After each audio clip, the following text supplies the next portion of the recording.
Bonjour, film lovers! Did you know that you can subscribe to us on iTunes, Spotify, and Stitcher Radio? We also have a website, realnerdspodcast.com, where you can find cool articles and other ways to listen to the podcast. You can also follow us on social, Facebook at Real Nerds Podcast, and Twitter and Instagram at Real Nerds. You can also call us at 720-6nerds5. We will listen to it, we will play it, and we will probably commentate on it. Also, email us at realnerds@gmail.com. Anyway, enjoy the episode. Camera, action!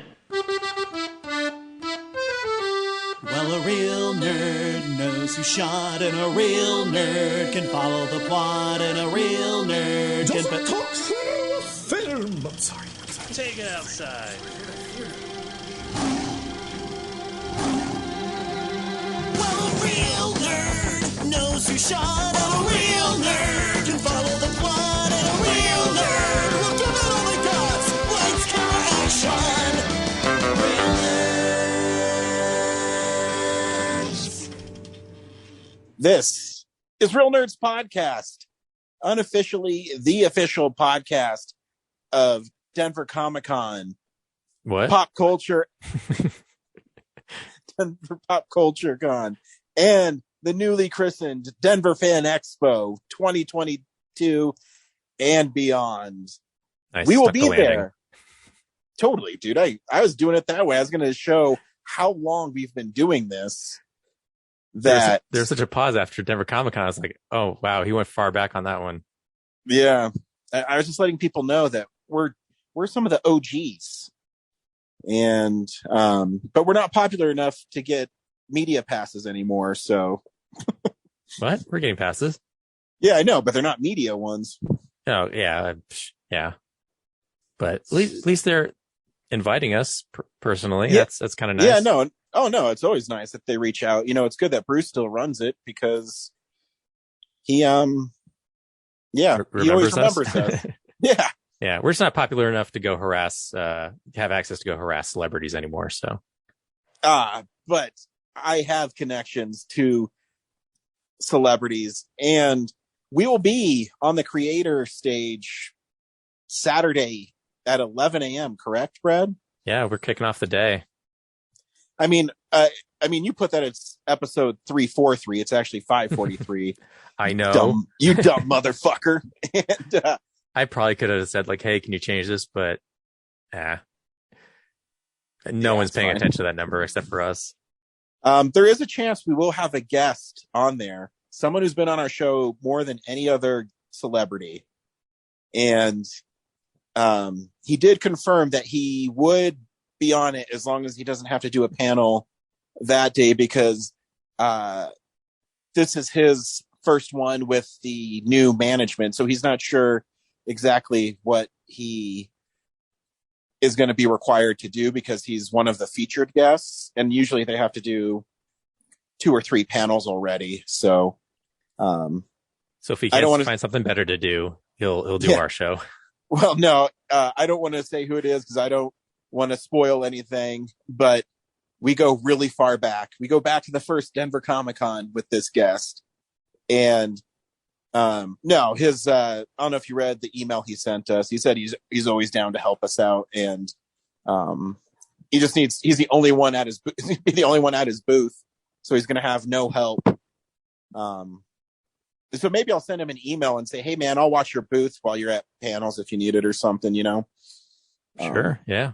Just to help him out so he doesn't have to worry about it, because he has a lot of stuff there that I'm sure is very important to him. So hopefully that will happen. Yesterday, across my feed was my very first panel. Was it my first one? I think it was the first panel I ever did was with James Marsters, at Denver Comic-Con. And I don't know if you know this about him, Brad, but he smells great. No, tell me. Oh yeah. So he hugs me, dude. He hugs me before the panel. And I was immediately taken by how handsome and how great he smells. I did not get a boner, so it wasn't uncomfortable. And it was fun. You know what? I can't believe I haven't done this yet. Ideas for stickers, not just I've been thinking of ideas for stickers that aren't just like logos that I've done for the show. Mm-hmm. Nerd catchphrases are things that, people would like to add them to things. And Yeah. I should totally do like a perfume bottle that's like Calvin Klein, but it says like Marsters on it. Oh, dude, that would be awesome. Because it would be such a deep cut joke. Yeah. But it's a story I've told so many times. How fast can they make stickers? I think that's a good idea. I think we're cutting it close. Although I did get the half the ones I ordered already. So Damn, that was fast. yeah, that was like 5 days, I think. So, but I ordered, the other half of them the same day, and they're still not here. So I don't know what's going on. Same thing with the glasses. I got half the glasses. So Interesting. That second box better get out of Broomfield fucking quick. Tell you what. Oh, I'm sure it will be. Because we still have this week and all of next week. So yeah. Well, yeah. If they have to ship a new one, they better figure it out fast.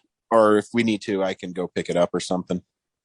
Because I actually will be in Thornton on Monday and Tuesday. So yeah, that's near. Go to the FedEx Broomfield. shipping place and knock on their door and tell them to give you the freaking box that's sitting there. Yeah, I will. Kick them right in their FedEx nuts. Like, do you know who I am? Yeah. Open up, this is police. Yeah, that'll work over well. Yeah. But if you're wondering what we do every week on Real Nerds Podcast, I for was over gonna say, 11 there's actually one years. more thing with the con to talk about. Oh, sure, go ahead. So I don't know if you saw the email about how special the creator stage is, but I know we have a guest, but it sounds like since it's a video setup, we might have to do some visual stuff at this thing. Yeah. So I saw that. And if we have the guest, I was going to put some of my favorite works that he's done up there and talk about them. ooh. Because I think that would be fun.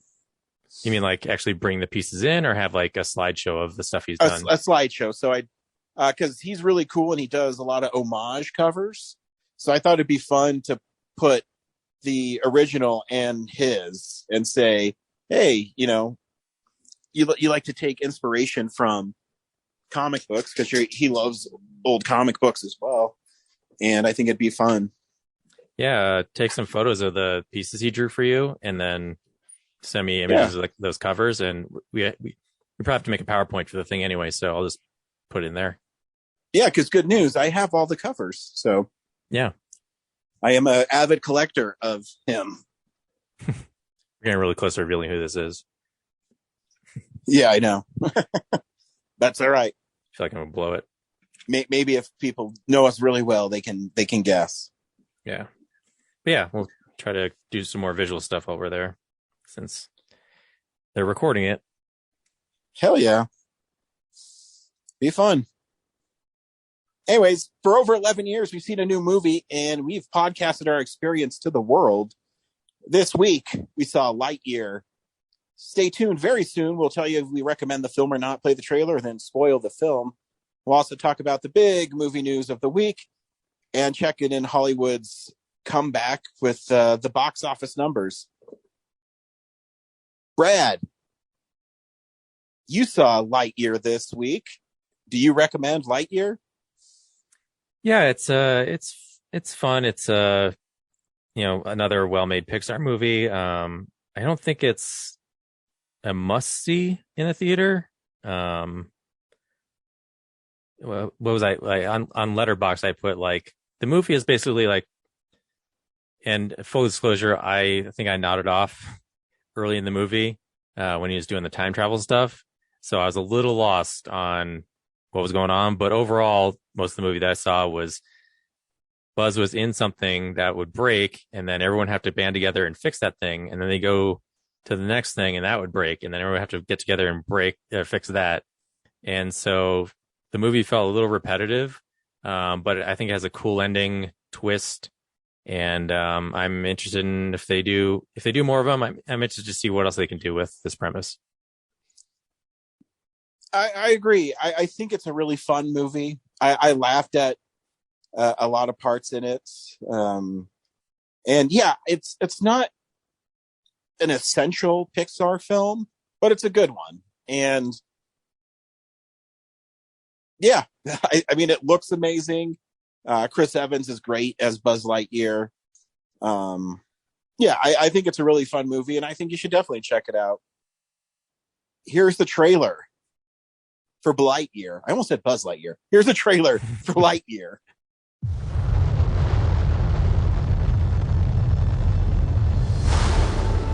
Buzz Lightyear mission log, stardate 3901. After a full year of being marooned, our first hyperspeed test flight is a go. Who are you talking to? No one. You were narrating again. I was not.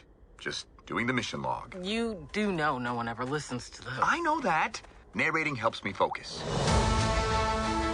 Ready, Captain Lightyear? Ready as I'll ever be, Commander Hawthorne. This is exciting. A new adventure. I'm gonna grant you 4 minutes to be off planet, but then you come right back to us. To infinity. And beyond.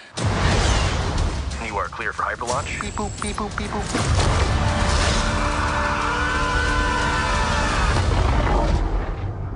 Buzz, that was utterly terrifying, and I regret having joined you. Buzz Lightyear to Star Command. Come in, Star Command. Why don't they answer? Hey! Shh. The robots. The what? What is happening right now? Alicia? Oh, no. That's my grandmother. But, Socks, how long were we gone? Meow, meow, meow, meow, meow. 62 years, 7 months, and 5 days. What? I hope you're ready for action, because all we needed was a pilot For what? to destroy the alien ship. I have a plan, and I have a team. Jarvie can take any 3 things and make them explode. I do this, and they shave a little time off my sentence. Okay. And what about you? Well, I thought this was going to be like a fun boot camp workout thing. But it is not. Did I get it? Pretty close. I need the... You know what's saying? The harpoons? Buzz! Lightyear! The probability of survival with an inexperienced crew is 38.2%. Seems a bit low. Mission failure imminent. In 3. Grandma always said she believed in you. 2. 1. There was a big swirly, dude. Oh, I think I need a bag. No. Please record your last words. Do not vomit inside the vehicle. Do not vomit inside the vehicle. If you are satisfied with this recording, speak or select 1. To infinity. Are you trying to get me to pull your finger? Don't fall for it. No, not like that. Sorry, it's a thing your grandma and I used to do. Yeah.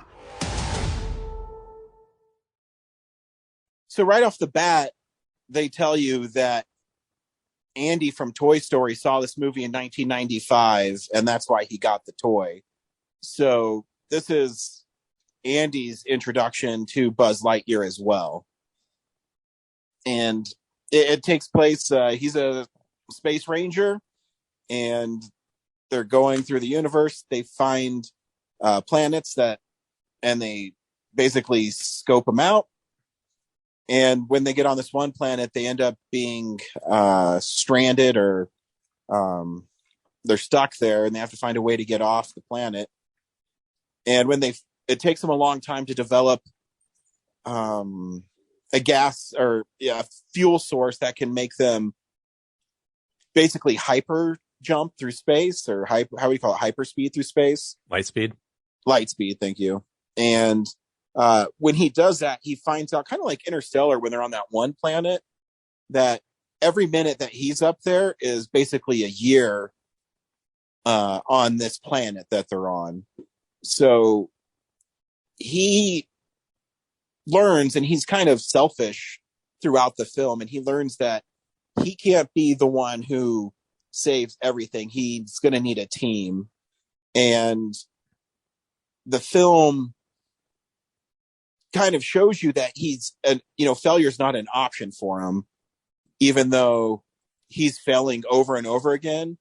And by continuously failing, he's actually missing out on life and missing out on his best friend / commander, as she goes through life meeting her wife and having a kid, and then he has a kid, and his last jump, he comes back and he finds the commander has passed away, and second to last jump, because I'm getting him mixed up. So he comes back, the commander passed away. He sees that her granddaughter's there. Then he basically steals the jet because Socks, his little robot companion, he puts in charge of finding a fuel source that will sustain and work, and it takes the cat robot 62 years to figure it out. And when he leaves this next time, it's 21 years, and he meets the granddaughter of the commander, and that's when he finds out Zurg is now infiltrated that planet as well. I think I got the whole plot of it down. I think. Yeah, the main part is that the movie deals with Buzz Lightyear's selfishness and self importance to where it takes him the whole movie to figure out how much that's damaging the people around him. So, like, every time he fails because he, has to be the one to do this alone, it strands these people on this planet longer and longer. And then over that time, like by the end of the movie, he realizes, that's done. And then he confronts, the version of him. We're in spoiler territory. The version of him that doesn't get to that point in another timeline. Yeah. So that forced him to finally realize that, he's placing himself in the role of, their savior is actually doomed these people to being stranded everywhere longer, and it's chipped away at him. Yeah, and he learns too that this whole time he's been trying to get off this planet and get back home, and people have made a home while he's been gone. So by the end of the movie, I was sitting there thinking, like, dude, why can't you see that? It's been like 80 years. I think these people are fine living here. Like, if he hadn't finished the mission the first 2 times, you should have just called it quits, because they're clearly thriving on a planet that used to open up and throw vines out at people on a whim. Yeah, but it seems that they kind of learn too to live with those vines, because after he's gone and comes back the first time, his hanger guy mechanic goes, "We're all counting on you, Buzz," as he gets pulled away. And so it's almost like they're used to it, and it's fun. I love that he doesn't like rookies, and he says they're going to look at me with those puppy dog eyes or something, and it zooms in on their eyes, and the one rookie has a really difficult name to say, like Featherton. Yeah. I never figured it out. Yeah. It was around that time that I started like passing out. Yeah. So that was really early in the movie. Yeah. It's weird. But I loved Taika Waititi in it. I thought he was great. His whole supporting team, that was fun. Like I said at the top, it doesn't have the emotional weight of a lot of Pixar films. Not meaning that it's bad. It's just the emotional weight is just you're missing life by being so focused on your job that life literally passes him by, and it's too late for him to make that change. Yeah. Overall, the movie feels very small. You're only around like 4 characters or 5 characters most of the time. They're stuck on this one planet, really, even though they go to space once in a while. And that planet is pretty empty. So yeah. And then the threat of Zurg isn't much of a big deal. It's a couple robots and then him. And they kind of bumble around. So yeah, it just feels like strangely like a small movie. I took Kellen to see it, and he was laughing really hard when Socks was inside Buzz's suit, and he used invisibility cloak, and then he put Socks on top of his helmet when he was walking through all those bugs, and it looked like just a cat floating through the air. It was fun, and he was a cute little character, I thought, throughout it. Yeah, and then he meets up with like the other version of him where like half of his face is missing, and he's like, I like this version of. So yeah, spoilers, which I thought was cool, is Zurg is actually like an alter ego, I guess, for Buzz Lightyear, because the robots try to call him Buzz, but they can't say Buzz. They can just say Zurg. So it's an old version of Buzz Lightyear inside of Zurg, which I thought in Toy Story 2, like Zurg revealed he was his father or something. Yeah, he did on the elevator. When they're fighting, trying to get out of that guy's apartment. If I remember correctly. Like the toy collector thing? Yeah. Yeah. So that doesn't quite match up. But he also probably didn't know he was a toy either. If Zurg probably didn't know he was a toy, just like, Buzz Lightyear didn't know at the beginning. Well, so, isn't the prologue like the video game? Like the movie opens I think you're right. Yeah. But there's a part later. I haven't seen Toy Story 2 in a long time. So there's a part later where the toy version of Zurg is out and about. And he's like, Buzz, I'm your father. Because obviously they made a Star Wars reference. But anyway, I thought it was a cool twist. Yeah. And I mean, I think the movie looks incredible. I just the cinematography and just it had definitely a film look to it, which was really cool, I thought. Yeah, it almost feels like so effortless now. Like if you go back to like looking at like, the 90s Pixar movies where it just seems like they're trying so hard to get more realistic. And now here it's like it feels like such an afterthought to where I was just watching like the facial animations and they feel so like they don't even feel like exaggerated like Illumination does. No, or DreamWorks. It feels like so natural.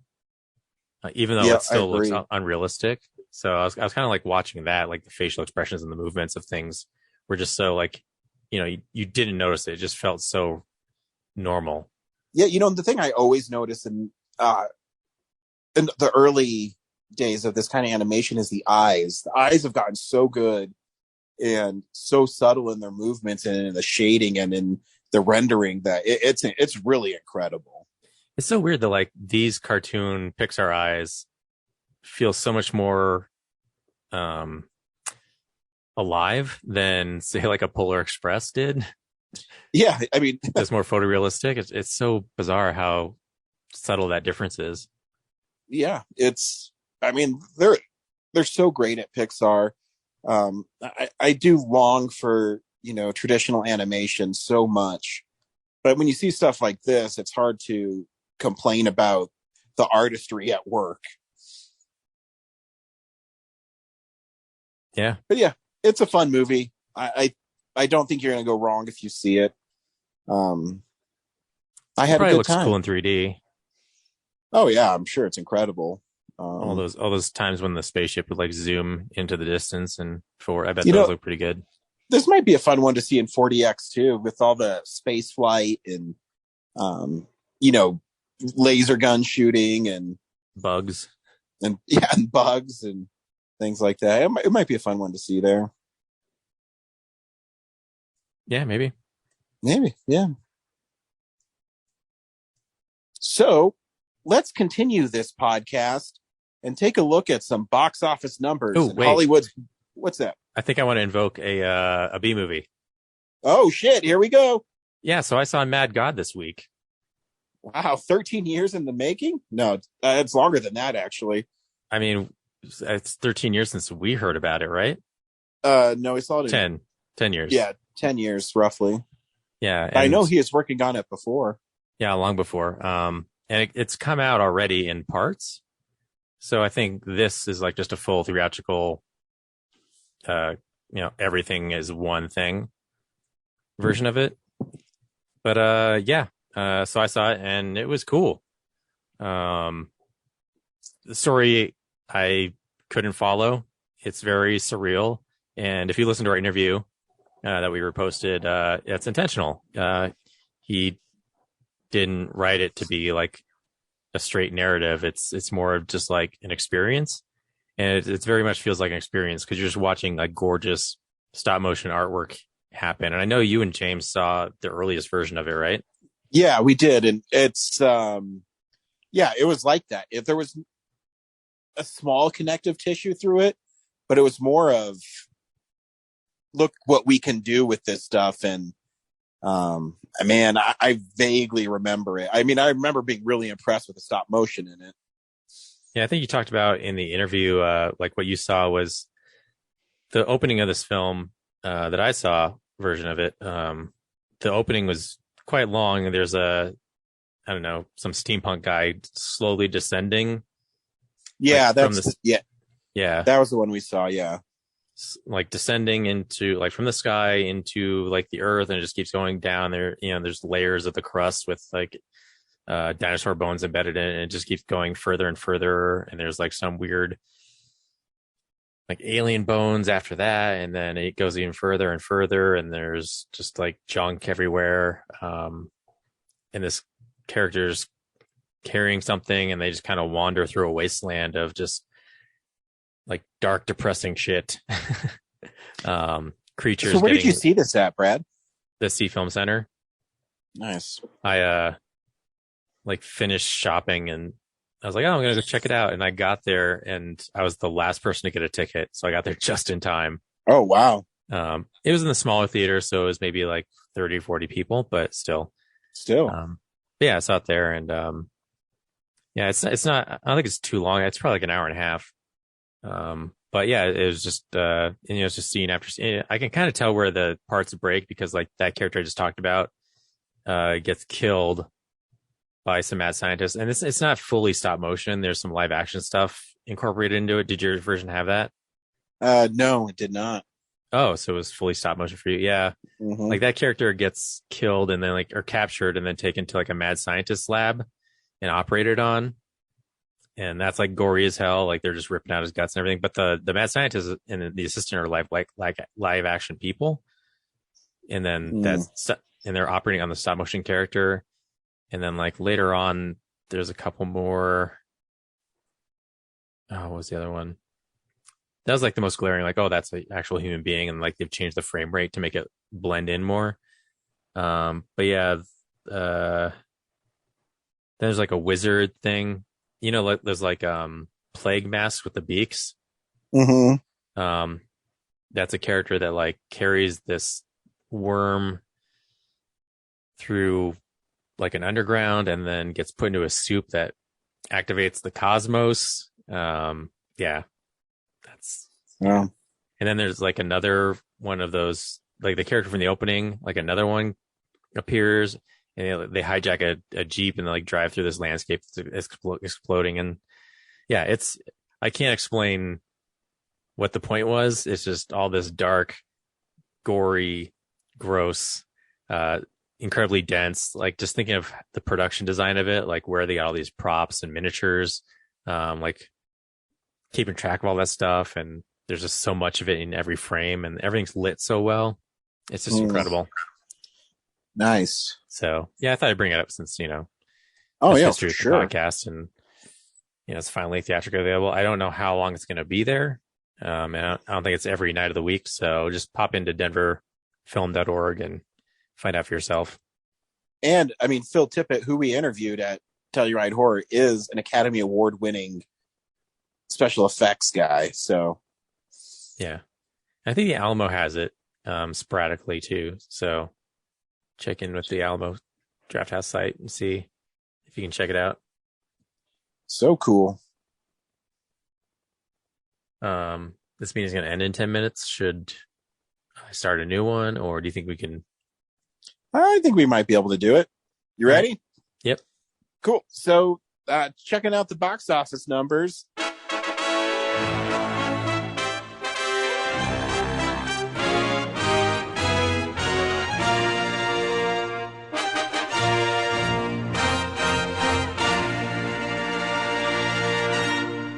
Jurassic World retains its top spot with 58.1 million. And surprisingly, Lightyear came in second place with 51. But the big story is Top Gun's continue like domination of 44 million in its fourth weekend. And it's already at like $489 million. This might end up being one of the highest grossing movies ever if it continues like this. Yeah, I mean, it's alone, it's a great film, but I think they also put it the right spot because next weekend is going to be 4th of July weekend. Mm-hmm. So I think that's going to, it's going to be the movie to see that weekend too. So yeah. Whoever put it that release date knew what they were doing. Hell yeah. Because it went through Memorial Day. It didn't come out on Memorial Day. It was like the week before, right? Yeah. Yeah. So the second weekend it had that everybody bump. loves it. Everybody I've talked to loves the fucking movie. Yeah. So the word of mouth on it's incredible. Also, this past week, I finally saw the original. Oh, nice. So I heard people say like it was almost exactly the same, and they're not wrong. They're not. It's very much the same movie. It just updated, and I think better. Yeah, because like all those cockpit shots in the original are clearly at this point, against like a blue screen. Mm-hmm. So everything here I think feels written better and shot better, and so no, I've always said that before this one came out that Top Gun is Tom Cruise's best movie, only because it's the ultimate Tom Cruise movie. He's made better films, but when I think of Tom Cruise, I think of Top Gun. And let's dig into the big news story of the week. It's real news. For me personally, and I know I'm veering off from Hollywood, but Tim Sale passed away, and he is one of the greatest comic book artists ever. I mean, I know The Long Halloween is your favorite Batman story ever, correct? Yeah, pretty much, yeah. And I love Spider-Man Blue, and what he is able to do with Jeff Loeb in those instances was create iconic villains and give him his own unique spin on those villains. And I mean, even the heroes, his Green Goblin to me was always so interesting. He always gave him really big eyelashes and made him kind of gangly, where, John Romita, who draws a great Green Goblin, kind of made him more like super villainous, if that makes sense, in his body. But Tim Sale made him really gangly, and I always remember his Joker's grin was really exaggerated. He had his own very, very unique art style. Like, it was a little watercolory. Mm-hmm. All the characters are distorted and like very thin line widths. He did The Long Halloween and Dark Victory and the Halloween special. What was it? There's like a third one. They literally just put out a new one this October. It's really nice. If you have a chance to get it, you should check it out. It's only $10. I'm guessing it might go up now, unfortunately, because he passed away. But it's about 100 pages long, and it's really nice. I had no idea. God, DC's really taken the hit lately on their best artists. So. Oh man, I mean George Perez, Tim Sale, and then who am I forgetting? Neil Adams and Neil Adams. Holy cow! Yeah. And so it's been a big loss for comic artists. And then you realize, I mean, Tim Sale was really young, but a lot of the guys we grew up with, Neil Adams and George Perez, I mean, they're kind of older guys because, they're drawing comics in the 70s and 80s. And then you realize that's 50, 40 years ago. Yeah. Because, I mean, how old's The Long Halloween? That's already probably almost 30 years old. It's funny. Like, I thought that was a really old, like 80s book, but yeah, it's probably like the 90s, late 90s.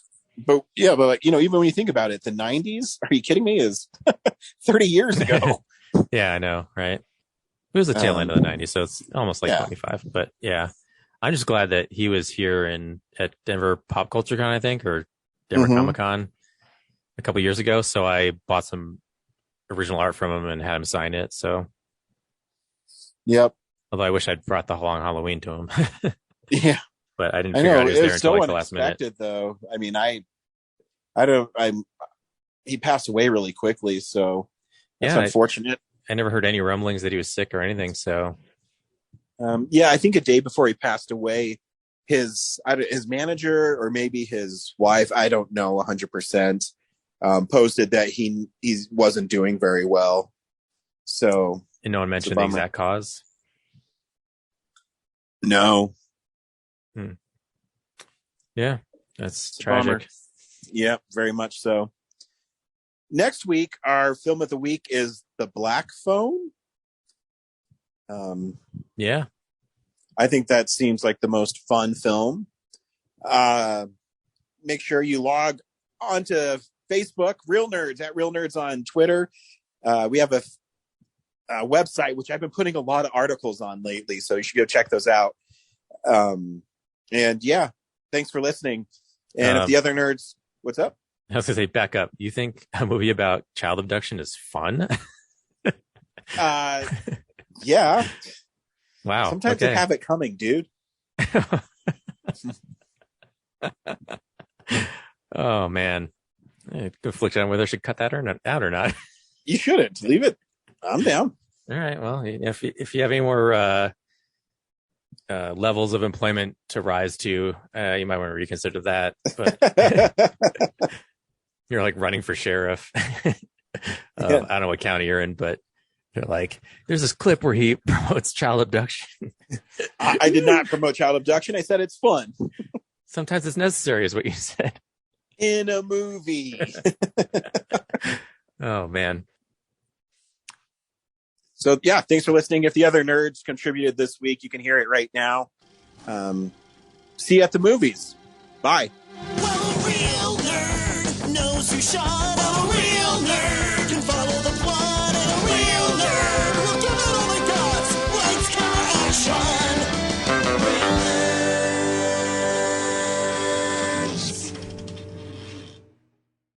Thanks for listening to Real Nerds Podcast, a Nebulous Visions production. Stream or download episodes, read articles at realnerdspodcast.com. Stream us on Apple or Google Podcast, Stitcher, Spotify, or iHeartRadio. Follow us on Facebook, Real Nerds Podcast. Twitter and Instagram, at Real Nerds. Watch us on YouTube, Real Nerds Podcast. Email us at realnerds@gmail.com. Call us at 720-6nerds5. Thank you to Sparks Mandrill, Mike at Plan 9 Studios, and Bolognium for all of our groovy theme songs. And that's how you fucking do it.